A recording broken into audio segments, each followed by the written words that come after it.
आप सभी को राधे राधे।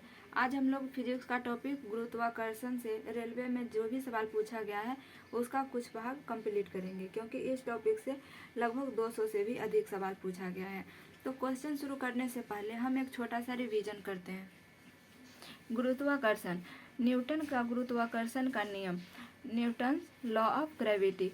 किसी दो पिंड के बीच कार्य करने वाला आकर्षण बल पिंडों के द्रव्यमान के गुणनफल के अनुक्रमानुपाती तथा उसके बीच के दूरी के वर्ग के व्युत्क्रमानुपाती होता है, उसे गुरुत्वाकर्षण कहा जाता है।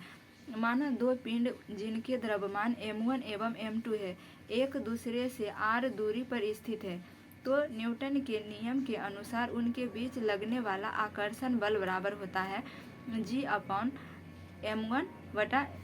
Into m2 by r1। G का मतलब होता है सर्वात्रिक गुरुत्वाकर्षण, G नियतांक होता है यानी कांस्टेंट होता है, और m1 मतलब m1 m2 ये द्रव्यमान होता है, और r का मतलब होता है पृथ्वी की त्रिज्या। ये आगे लिखा है G नियतांक होता है यानी G कांस्टेंट होता है, जिसे सर्वात्रिक गुरुत्वाकर्षण नियतांक कहते हैं, और इसका मान G का मान होता है 6.67 गुने 10 के पावर -11 न्यूटन मीटर स्क्वायर प्रति केजी स्क्वायर होता है। आगे लिखा है नोट में, सर्वात्रिक गुरुत्वाकर्षण नियतांक का प्रायोगिक मान सबसे पहले हेनरी कैवेंडिश ने दिया था। कब दिया था? 1788 में दिया था। आगे लिखा है गुरुत्व यानी ग्रेविटी के बारे में। न्यूटन के गुरुत्वाकर्षण के अनुसार दो पिंडों के बीच एक आकर्षण बल कार्य करता है। यदि इनमें से एक पिंड पृथ्वी हो तो इस आकर्षण बल को गुरुत्व बल कहते हैं। अर्थात गुरुत्व बल वह आकर्षण बल है जिससे पृथ्वी किसी वस्तु को अपनी ओर आकर्षित करती है। इस बल के कारण जो त्वरण उत्पन्न होता है उसे गुरुत्वीय त्वरण यानी G कहते हैं। शॉर्टकट में गुरुत्वीय त्वरण को क्या कहा जाता है? Small g। इसका मान G का मान होता है 9.8 मीटर प्रति सेकेंड स्क्वायर। गुरुत्वीय जनित त्वरण यानी G बराबर क्या होता है? ये त्वरण जो है वस्तु के रूप, आकार, द्रव्यमान आदि पर निर्भर नहीं करता है। आगे लिखा है G के मान में परिवर्तन। पहला है कि पृथ्वी की सतह से ऊपर या नीचे जाने पर G का मान घटता है। दूसरा है पृथ्वी के ध्रुवों यानी पोल पर G का मान महत्तम होता है। तीसरा है कि विषुवतीय रेखा पर G का मान न्यूनतम होता है। और आगे लिखा है पृथ्वी के घूर्णन गति बढ़ने पर G का मान कम हो जाता है। पृथ्वी के घूर्णन गति बढ़ने से G का मान बढ़ जाता है। तो पृथ्वी के घूर्णन गति बढ़ने से G का मान बढ़ता है, और पृथ्वी के घूर्णन गति घटने पर G का मान बढ़ता है, और पृथ्वी के घूर्णन गति बढ़ने पर G का मान कम होता है। आगे नोट में लिखा है कि यदि पृथ्वी अपनी वर्तमान कोणीय चाल से 17 गुना अधिक चाल से घूमने लगे तो भूमध्य रेखा पर रखी वस्तु का भार शून्य हो जाएगा, यानी वहाँ भारहीनता की स्थिति हो जाएगी, लेकिन ध्रुवों पर G का मान में कोई परिवर्तन नहीं होगा। ऐसी स्थिति में दिन की अवधि 24 घंटे से घटकर 1.4 घंटे यानी 84 मिनट की हो जाएगी। यदि पृथ्वी अपनी अक्ष से परितः घूमना बंद कर दे तो G का मान ध्रुवों को छोड़कर शेष सभी स्थानों पर वृद्धि हो जाएगी। आगे लिखा है लिफ्ट के बारे में। लिफ्ट में पिंड का भार। जब लिफ्ट ऊपर की ओर जाती है तो लिफ्ट में स्थित पिंड का भार बढ़ा हुआ प्रतीत होता है। दूसरा है जब लिफ्ट नीचे की ओर जाती है तो लिफ्ट में स्थित पिंड का भार घटा हुआ प्रतीत होता है। आगे लिखा है तीसरा नंबर में कि जब लिफ्ट एक समान वेग से ऊपर या नीचे गति करती है तो लिफ्ट में स्थित पिंड के भार में कोई परिवर्तन नहीं होता है। आगे लिखा है यदि नीचे उतरते समय लिफ्ट की डोरी टूट जाए तो वह मुक्त पिंड की भांति नीचे गिरती है।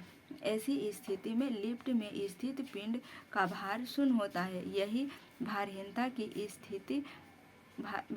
की स्थिति है। 5वां नंबर में है कि यदि लिफ्ट के नीचे उतरते समय लिफ्ट का त्वरण गुरुत्वीय त्वरण से अधिक हो तो लिफ्ट में स्थित पिंड उसकी फर्श से उठकर छत में जा लगेगा।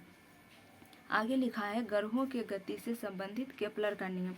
प्रत्येक ग्रह सूर्य के चारों ओर दीर्घवृत्तीय कार्य यानी इलिप्टिकल पाथ पर कक्षा में परिक्रमा करता है तथा सूर्य ग्रह की कक्षा में एक फोकस बिंदु पर स्थित होता है। अगला है 2 में लिखा है कि प्रत्येक ग्रह का क्षेत्रीय वेग नियत रहता है। उसका प्रभाव यह होता है कि जब ग्रह सूर्य के निकट होता है तो उसका वेग बढ़ जाता है और जब वह दूर होता है तो उसका मान घट जाता है यानी कम हो जाता है। तीसरा लिखा है कि सूर्य के चारों ओर ग्रह एक चक्कर जितने समय में लगाता है उसे उसका परिक्रमण काल कहते हैं। अर्थात क्या करा है, सूर्य से अधिक दूर के ग्रहों का परिक्रमण काल भी अधिक होता है। उदाहरण में सूर्य के निकटतम ग्रह बुध का परिक्रमण काल 88 दिन है और सबसे दूरस्थ ग्रह यानी सबसे दूर वाले ग्रह वरुण यानी नेपच्यून का परिक्रमण काल 165 वर्ष है।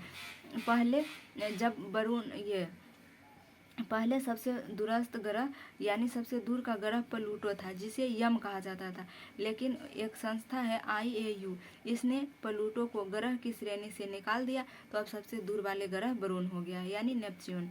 आगे लिखा है उपग्रह सैटेलाइट के बारे में। उपग्रह किसे कहा जाता है, तो किसी ग्रह के चारों ओर परिक्रमा करने वाले पिंड को उस ग्रह का उपग्रह कहते हैं। जैसे चंद्रमा पृथ्वी का एक उपग्रह है। आगे लिखा है उपग्रह के कक्षीय चाल के बारे में। पहला है कि उपग्रह का कक्षीय चाल उसकी पृथ्वी तल से ऊंचाई पर निर्भर करती है। उपग्रह पृथ्वी तल से जितना अधिक दूर होगा उतना ही उसकी चाल कम हो जाएगी। आगे लिखा है कि उपग्रह की कक्षीय चाल उसके द्रव्यमान पर निर्भर नहीं करती है। एक ही त्रिज्या के कक्षा में भिन्न भिन्न द्रव्यमानों के उपग्रह की चाल समान होगी। आगे लिखा है कि पृथ्वी तल के अति निकट चक्कर लगाने वाले उपग्रह का कक्षीय चाल लगभग 8 किलोमीटर प्रति सेकंड होता है।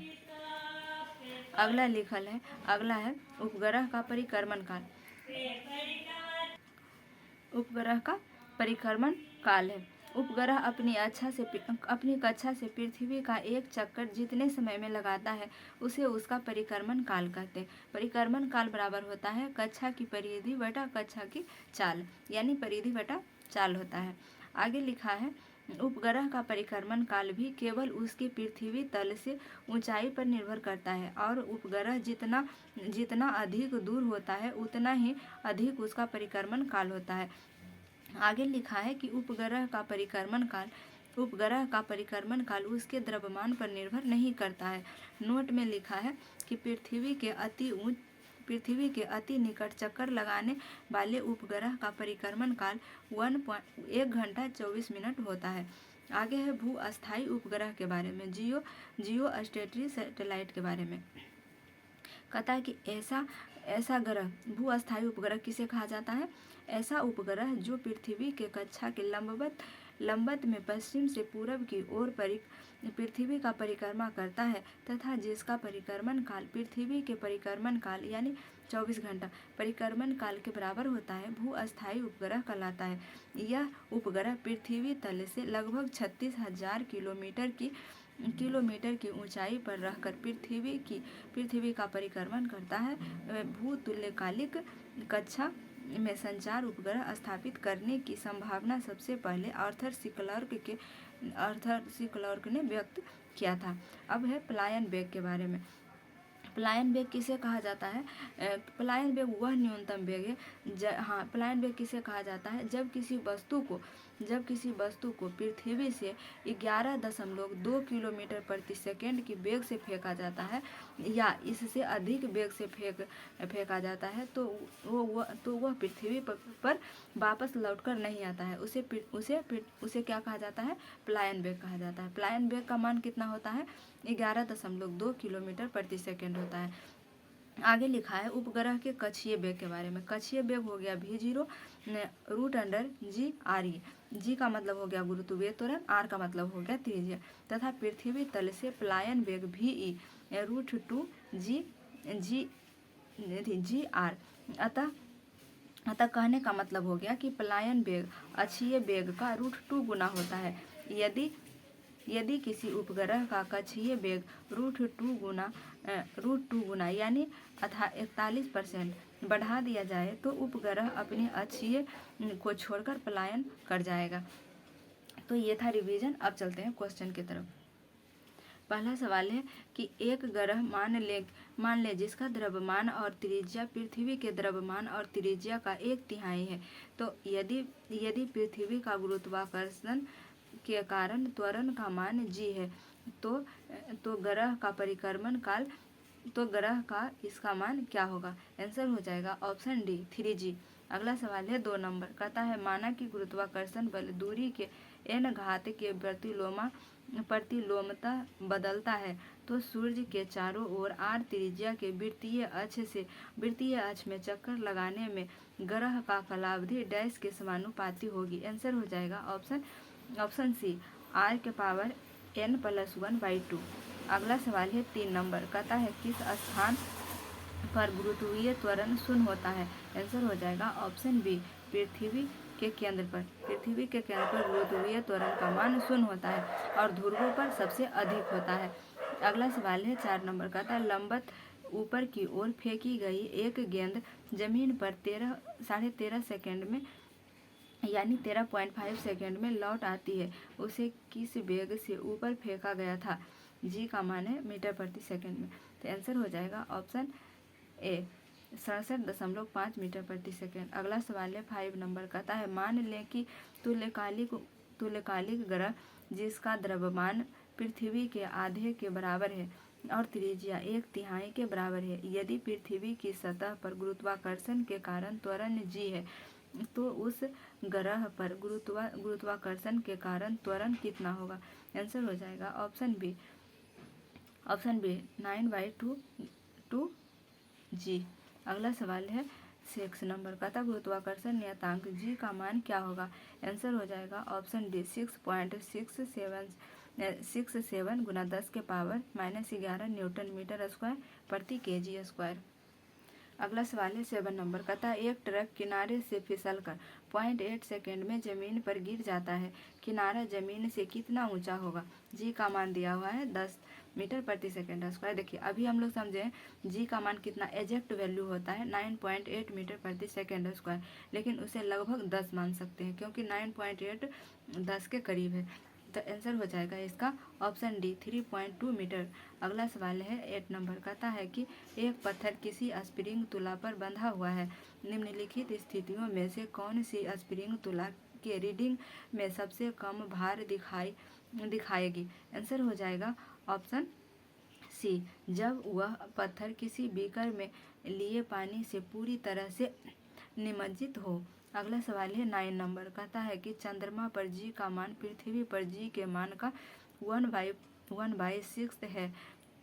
यदि कोई व्यक्ति पृथ्वी पर 1.5 मीटर ऊंचा छलांग लगाता है तो चंद्रमा पर वह कितनी ऊंचाई तक छलांग लगाएगा? तो जो भी अगर इसका पृथ्वी के द्रव्यमान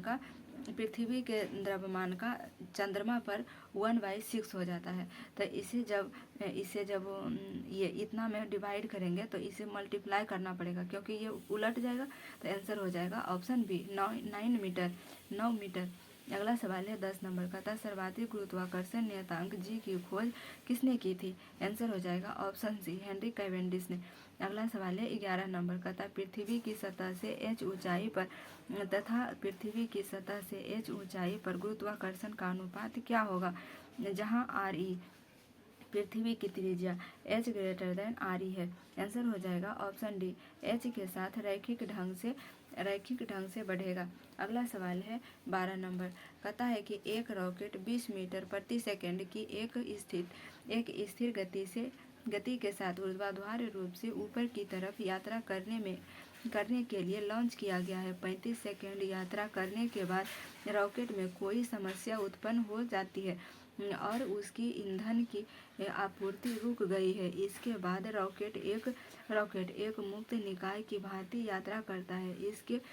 इसके द्वारा प्राप्त की गई ऊंचाई है। आंसर हो जाएगा ऑप्शन बी 720 मीटर। अगला सवाल है 13 नंबर, कहता है स्वतंत्र रूप से किसी पिंड के गिरने से गिरने से 2 सेकेंड पर में तय की जाने वाली दूरी क्या होगी? आंसर हो जाएगा ऑप्शन सी 9.6 मीटर। अगला सवाल है 14 नंबर का था पृथ्वी वस्तु को अपनी ओर आकर्षित करता है, इसका कारण क्या है? आंसर हो जाएगा ऑप्शन डी गुरुत्वीय बल।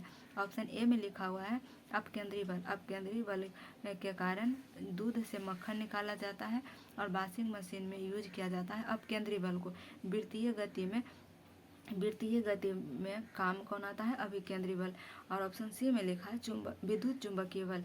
विद्युत चुंबकीय बल का मान होता है विद्युत चुंबकीय बल का चाल होता है 3 × 10⁸ मीटर प्रति सेकेंड।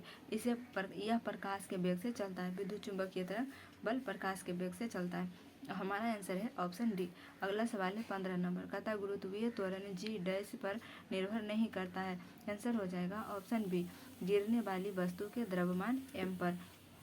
अगला सवाल है 16 नंबर। अच्छा, ऑप्शन सी में लिखा हुआ है गुरुत्वीय स्थिरांक जी का मान कितना होता है? 6.6 × 10⁻⁻11 न्यूटन मीटर प्रति सेकेंड स्क्वायर। हमारा आंसर है ऑप्शन बी। अगला सवाल है 16 नंबर कहता है यदि ऊपर की ओर फेंकी गई एक वस्तु का प्रारंभिक वेग 14 मीटर प्रति सेकेंड है तो उसके प्रारंभिक बिंदु तक पहुंचने में डैश समय लगेगा। आंसर हो जाएगा ऑप्शन सी 1.43 सेकेंड। अगला सवाल है 17 नंबर का था पृथ्वी पर किसी वस्तु का वजन 200 न्यूटन है तो इसका द्रव्यमान क्या होगा? तो द्रव्यमान ये जी का मान दिया हुआ है 10 मीटर प्रति सेकेंड स्क्वायर। तो आप इसे जब डिवाइड करेंगे 200 न्यूटन से 10 का डिवाइड करेंगे तो आंसर आ जाएगा ऑप्शन ए 20 kg। तो ये था आज का इतना ही सवाल करेंगे।